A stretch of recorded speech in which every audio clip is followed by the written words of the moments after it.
बोल जयकारा बोल मेरे श्री गुरु महाराज की जय। बोल साचे दरबार की जय। आज 17 दिसंबर 2021 वार शुक्रवार, मैं आनंद सिंह अमृतवाणी सेवा ट्रस्ट एवं श्री हरिहर सत्संग मंडल की तरफ से अपना दैनिक सत्संग आप लोग के सामने प्रस्तुत करता हूँ। अमृत वचन, जिस पर सद्गुरु की कृपा होती है उसे समय समय पर कभी प्रेम से और कभी ताड़ना के रूप में वे समझाते हैं कि वे माया भ्रम है, इससे सतर्क रहना। अगर मान चाहोगे तो प्रेम रस का पान नहीं कर सकोगे। यह कार्य मैं नहीं कर सकूंगा, ऐसे कमजोर विचार नहीं होने चाहिए। सद्गुरु मेरे अंग संग है, मैं सब कुछ कर लूंगा, यही भावना रखनी चाहिए। सद्गुरु को जिस बात की चिंता हो, जब तक सेवक वह पूर्ण ना करे तब तक मुझे सुख की निद्रा नहीं सोना चाहिए। जिसने दिल से सद्गुरु का आधार लिया है उसे दुख सुख मान अपमान स्पर्श नहीं कर सकता। लोगों को चाहे ये आभास हो कि अमुक व्यक्ति दुख सहन कर रहा है, परंतु वह उससे न्यारा व निर्लेप रहता है। सांसारिक दुख ही वास्तविक सुख की ओर ले जाते हैं। घबराओ मत, इस क्षणभंगुर दुख को सहन कर भक्ति की तरफ रुख करो तो स्वयं ही सुख की प्राप्ति होगी। जब मूल्य दिए बिना कोई भी सांसारिक वस्तु प्राप्त नहीं होती,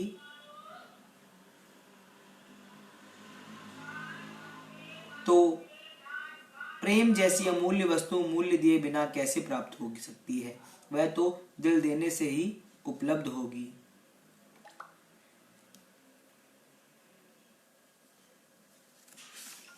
ए दयालु भगवान, आपने मुझ पर अनेक उपकार किए हैं। यदि आप ना मिलते तो मेरी बुरी दशा होती। मेरे कर्मों को देखकर मुझे छोड़ ना देना। अपना बिरद संभालना और मुझे भक्ति का दान देना। श्री सद्गुरु परमहंस दीन दयाल प्रभु, आपकी महिमा बेअंत है। आप सदैव भक्तों के अंग संग हैं। मालिक अपने भक्तों प्रेमियों को प्रत्येक कार्य करने के लिए तत्पर रहते हैं। वे एक क्षण भी भक्तों को नहीं बुलाते और ना ही उनसे दूर रहते हैं। हर समय उनका ध्यान उन्हीं में लगा रहता है। जो भी वे अभिलाषा करते हैं पल भर में पूर्ण कर देते हैं। वे हरदम उन्हीं को निरीक्षण करते रहते हैं, परंतु वे मिलते पवित्र प्रेम के मूल्य से ही हैं। जिस सेवक ने श्री सद्गुरु को मन दे दिया तो उनकी शेष चिंताएं कौन सी रह गई। वह निश्चिंत हो जाता है और अपना संपूर्ण उत्तरदायित्व मालिक पर जा पड़ता है। ये सेवक, अगर तू मान करता है तो सद्गुरु का कर। उन्हें अंग संग जान और उन्हीं मौज के अनुसार चल तो भव सागर से पार हो जाएगा। जैसे संसारी लोग धन एकत्र करने के साधन ढूंढ लेते हैं, वैसे ही तू भक्ति धन एकत्र करने के लिए साधन की खोज कर। ध्यान सुमिरन करो, गुरु आज्ञा मानो, नीति युक्ति प्रेम और भक्ति का व्यवहार करो तो मालिक आपका साथ नहीं छोड़ेंगे और सच्चे साथी बनकर तेरे कार्य करते रहेंगे। प्रेम धन संचित करने से प्रभु प्रसन्न होते हैं। श्री सद्गुरु देव तुमसे एक पल भी दूर नहीं है। वे इस लोक में और परलोक में भी आपके साथ हैं। सद्गुरु की कृपा प्राप्त करोगे तो कष्ट नहीं व्यापेगा और आप सदैव हंसते रहोगे। आपके ऊपर कष्ट कलेश आएंगे, परंतु यदि शब्द अभ्यास करते रहोगे तो वे स्पर्श भी नहीं करेंगे। तुम अपनी महानता भक्ति और मुक्ति मालिक के प्रेम में ही जानो। सद्गुरु सच्चे पातशाह सचखंड वासी हैं। उनके श्री वचनों तथा आज्ञा का अनुसरण करने से मंजिल पर पहुंच जाओगे। निष्काम सेवा से सद्गुरु मिलते हैं। ऐसे सस्ता सौदा और कोई नहीं है। इसमें सुस्ती आलस्य मत करो। सद्गुरु शब्द का सहारा लेकर मन से युद्ध करो और उसे जीत कर स्वतंत्र प्राप्त कर लो। आत्मिक धन के शत्रु तुझ अकेले से नहीं डरेंगे। सद्गुरु को पुकारो, उनका नाम सुनकर वे शीघ्र भाग जाएंगे। श्री सद्गुरु जी का हरदम ध्यान करो। जब ध्यान परिपक्व हो जाएगा तो तुम निर्भय हो जाओगे। सारी रचना का रचयिता और कर्ता धर्ता जिसका कार्य करने वाला हो, वह प्रसन्नता से ना हंसे तो और कौन हंसेगा। तुम प्रेम से प्रभु को रिझाकर प्रसन्न हो जाओ।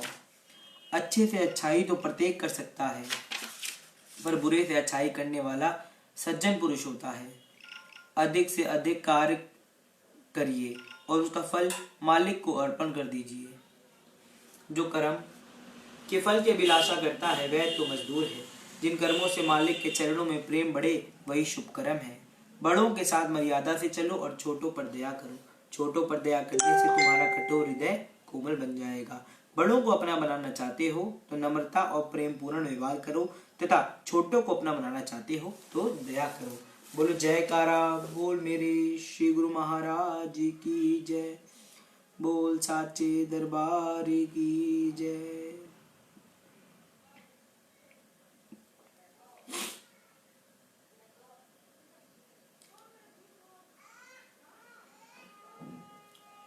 सत्संग रिश्तों की एक बहुत सुंदर कहानी।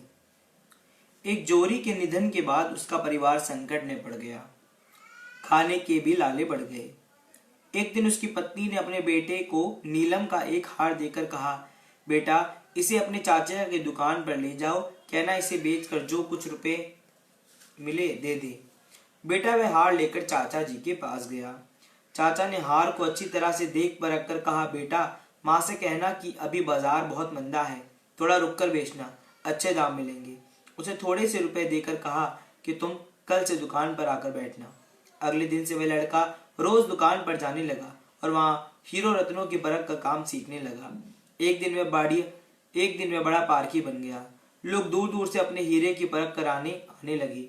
एक दिन उसके चाचा ने कहा, बेटा अपनी माँ से वह हार लेकर आना और कहना कि अब बाजार बहुत तेज है, उसके अच्छे दाम मिल जाएंगे। माँ से हार लेकर उसने परखा तो पाया कि वह तो नकली है। वह उसे घर पर ही छोड़कर दुकान लौट आया। चाचा ने पूछा, हार नहीं लाए? उसने कहा, वह तो नकली है। तब चाचा ने कहा, जब तुम पहली बार हार लेकर आए थे तब मैं उसे नकली बता देता तो तुम सोचते कि आज हम पर बुरा वक्त आया तो चाचा जी हमारे चीज को भी नकली बताने लगे। आज जब तुम्हें खुद ज्ञान हो गया तो पता चल गया कि हार सचमुच नकली है।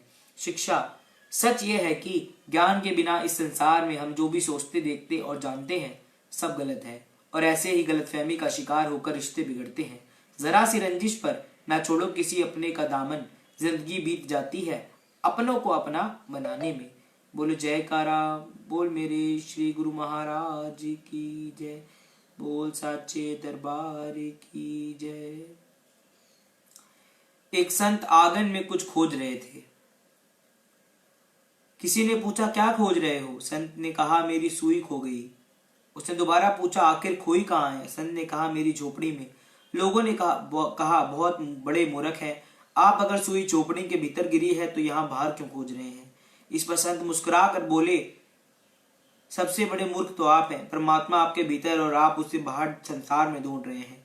और मजे की बात यह है कि वह खोया भी नहीं है, बस भीतर जाने की जरूरत है। बोलो जयकारा बोल मेरे श्री गुरु महाराज की जय। बोल साचे दरबार की जय।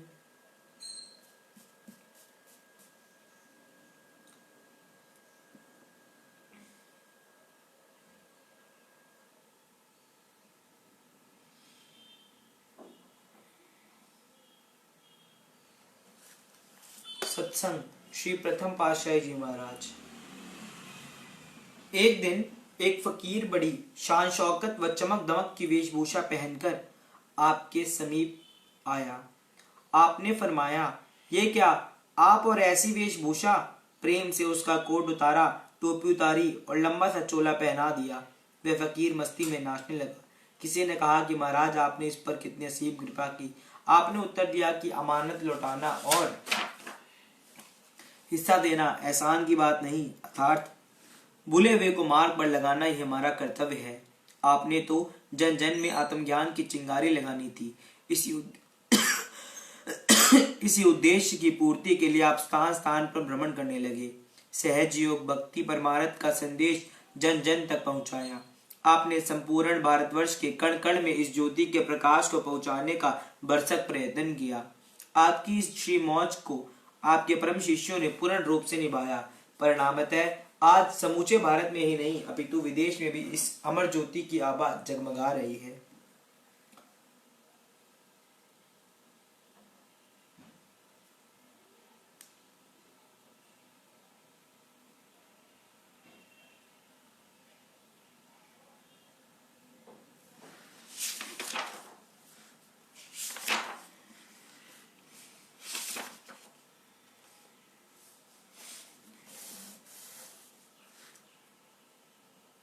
जहां मिले संतन की संगति मंगलकारी, विलंब न कीजिए सिर बल जाइए सहित स्नेह अति भारी। अर्थात साधु संतों तथा भद्र पुरुषों की खोज बड़े चाव से करनी चाहिए। जहां कहीं ऐसी संगति का संयोग प्राप्त हो वहां पर सिर के बाहर भी चलकर जाना उचित है। संयोगवश श्री परमहंस दयाल जी भी कस्बा सांबर में पधारे, जो झील सांबर के तट पर स्थित है। जब दीवान साहिब ने यह सुना कि आपने ही नगर में एक ही परिपूर्ण संत महापुरुष विराजमान है और सत्संग की धारा प्रवाहित हो रही है, तो तुरंत आपके श्री दर्शन करने और सत्संग श्रवण करने की इच्छा से श्री चरणों में उपस्थित हुए। कुछ पूर्व जन्मों के संस्कार और सद्भाव ही ऐसे थे कि दीवान साहिब का श्री चरणों में प्रगाढ़ अनुराग और अचल विश्वास हो गया। दीवान भगवान दास जी के दिल में यह इच्छा थी कि वे क्लर्क से इंस्पेक्टर बन जाएं। जब वे श्री चरणों में उपस्थित हुए तो आपने उनसे कार्य व्यवहार के विषय में पूछा। उन्होंने विनय की कि प्रभु, नमक विभाग में क्लर्क हूं। आपने निजी मौज में फरमाया कि तुम्हें तो इस विभाग में अधीक्षक का पद मिलेगा। कुछ समय बाद वह वरदान फलीभूत हुआ। श्री परमहंस दयाल जी से नामोपदेश लेकर वे भक्ति के पद पर अग्रसर हुए। उन्होंने अत्यधिक रुचि शब्द नाम की कमाई की। इस प्रकार श्री परमहंस दयाल जी का पावन संगति से दीवान साहिब ने भक्ति प्रेम का अपार लाभ प्राप्त किया तथा अपनी जन्मभूमि टेरी को कृतार्थ करने के लिए श्री चरणों में विनय की।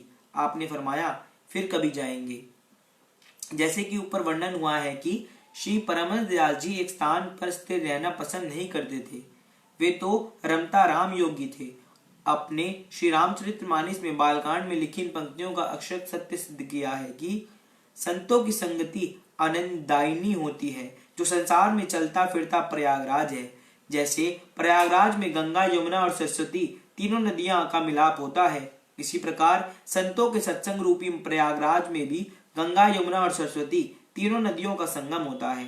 संतों के सत्संग में जो प्रेम भक्ति का अंग होता है वह गंगा की धारा है। ब्रह्म ज्ञान, सरस्वती तथा कर्म कांड अर्थात अमुक कर्म करने योग्य है अथवा त्यागने योग्य है, ऐसा वर्णन यमुना नदी की धारा है।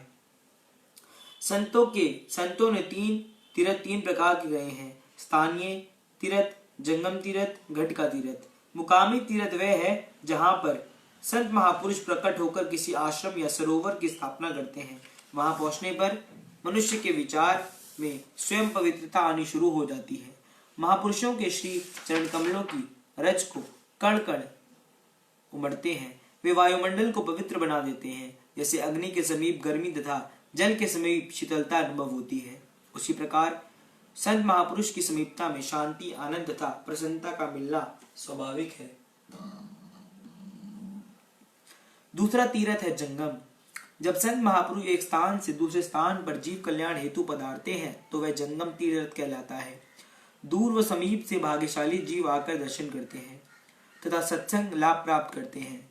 ये जंगम अर्थात चलता फिरता तीर्थ दूर दूर देशों में जाकर तथा स्थानों पर पहुंचकर जन जन को स्नान कराता हुआ पापों को हरता है। तीसरा है घट का तीर्थ। जब संत महापुरुष अपनी शरण में आए हुए जीवों को रूहानी उपदेश की दात बख्शते हैं और जीव की ब्रह्मा पदार्थों से सुरती हटाकर ब्रह्मांड देश में ठहराने का उपाय बताते हैं और साधक लक्ष्य पर सुरती ठहराना सीख जाता है, तो यह घट तीर्थ का दर्शन कहलाता है। जैसे प्रयागराज में 3 नदियों का संगम होता है, वैसे ही घट में ईड़ा, पिंगला, सुषमणा तीनों नाड़ियों का मिलाप होता है, जिसका पूर्ण रहस्य संत सद्गुरु ही बता सकते हैं। जिसने इस तीर्थ में स्नान कर लिया वह मालिक का प्यारा बन गया। श्री परमहंस दयाल जी तीनों तीर्थों के सिरमौर थे। आपने टेरी में आश्रम की स्थापना कर मुकामी तीर्थ बनाया तथा रमता राम होने के कारण बिहार, उत्तर प्रदेश, उड़ीसा, मध्य प्रदेश, राजस्थान तथा सीमा प्रांत के नगर नगर में जाकर सहज योग और भक्ति का पथ दर्शाकर सर्वसाधारण का जंगम तीर्थ में स्नान कराया। शरणागत सेवकों को ऐसे वैराग्य का उपदेश दिया कि संसार को एक क्षण निहारने के लिए भी उनके नयन नहीं चाहते थे। सहस्त्रों लोगों ने इस घट तीर्थ का स्नान किया और कृतकृत्य हो गए। उनमें से प्रमुख इसी मत के द्वितीय जानशीन श्री स्वामी स्वरूप आनंद जी महाराज हुए। इन्होंने श्री परमहंस दयाल जी को प्रत्येक मौज व आज्ञा में तनिक भी असावधानी ना की, अपितु जी जान से सर्व कठिनाइयों को सहन किया। तभी तो आपने उनको अपना ही रूप बना लिया। इनके अतिरिक्त इस मत के तृतीय तृतीय उत्तराधिकारी श्री स्वामी वैराग्य आनंद जी महाराज भी आपके अनन्य शिष्य थे। इनका पावन जीवन चरित आगामी पृष्ठों पर मिलेगा। दीवान भगवान दास जी, जिनका वर्णन पीछे हो चुका है, कस्बा टेरी, जिला कोहाट, सीमा प्रांत में इनका जन्म हुआ। श्री परमहंस दयाल जी के श्री चरणों में इन्होंने वहीं सांबर में ही यह विनय की थी, कृपाल प्रभु इस स्थान टेरी को भी पवित्र कीजिए। सेवक के आग्रह पर आप टेरी सन 1904 में पधारे। यह वही पवित्र स्थान है जहां सत्संग का प्रारंभ महान केंद्र स्थापित हुआ। इसी केंद्र के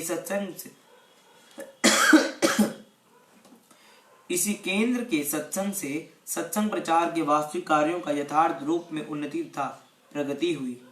साथ में यह भाग्यशालिनी तथा सुकुर्मण्य भूमि थी जहां पर इस संप्रदाय के द्वितीय महासम्राट श्री स्वामी स्वरूप आनंद जी महाराज प्रकट हुए और दो महान आत्माओं अर्थात श्री परमहंस दयाल जी श्री प्रथम पातशाही जी व श्री सद्गुरुदेव जी महाराज श्री द्वितीय पातशाही जी का मिलाप हुआ। वास्तव में आप अपने परम हितैषी निज रूप शिष्य श्री स्वामी स्वरूप आनंद जी महाराज को मिलने आए थे। दीवान जी को आग्रह तो केवल निमित्त था। ध्यान से सुनना गुरुमुखों, श्री परमहंस दयाल जी से श्री सद्गुरुदेव श्री दूसरी पातशाही जी का मिलाप। श्री सद्गुरुदेव जी महाराज श्री दूसरी पातशाही जी टेरी स्थान में अवतरित हुए। बाल्यकाल से ही इनकी स्वच्छंद प्रकृति थी तथा अपने ही दिव्य आनंद में लीन रहते थे। बचपन में ही पर्वतों की कंदराओं में बैठे रहना तथा आत्म स्वरूप का अलौकिक आनंद प्राप्त करते रहना इनका नियम था। ये जन्मजात अवतारी विभूति थे। अतः जब सन 1904 ई में श्री परमहंस दयाल जी श्री पहली पातशाही जी महाराज दीवान भगवान दास जी के साथ टेरी पधारे, तब वहां सत्संग उपदेश की पावन धारा निरंतर बहाने लगी। जब उनको श्री सद्गुरुदेव जी महाराज श्री दूसरी पातशाही जी को पता चला कि एक परिपूर्ण महापुरुष टेरी में ही पधारे हैं, तो उनके दिल में भक्ति भावनाएं जो पहले से ही उमड़ती रहती थी मचल उठी। सुनते ही श्री दर्शनों के लिए श्री चरणों में जा पहुंचे। जो ही श्री परमहंस दयाल जी के सामने उपस्थित होकर वंदना की, त्यों ही श्री परमहंस दयाल जी ने फरमाया, भैया आ गए, हम आपके लिए ही यहाँ आए हैं। श्री स्वामी जी श्री दूसरी पातशाही जी ने मस्तक झुकाया। उस समय श्री स्वामी जी श्री दूसरी पातशाही जी ने श्री परमहंस दयाल जी से विधिवत गुरु दीक्षा भी ली। श्री गुरु आज्ञा में निज जीवन ढाला और स्वकीय ध्येय को सफलता पूर्वक प्राप्त किया। परम श्रद्धेय इस महान आत्मा का संपूर्ण विवरण उनके जीवन चरित्र में हम आगे दिया हुआ है। बोलो जयकारा बोल मेरे श्री गुरु महाराज की जय, बोल साचे दरबार की जय। कल हम आपको सुनाएंगे श्री परमहंस दयाल जी से श्री सद्गुरुदेव जी महाराज जी का अगम लीला। बोलो जयकारा बोल मेरे श्री गुरु महाराज की जय। आज हम अपना आदरणीय सत्संग यहीं पर समाप्त करते हैं। राम राम, जय सच्चिदानंद, सत श्री अकाल।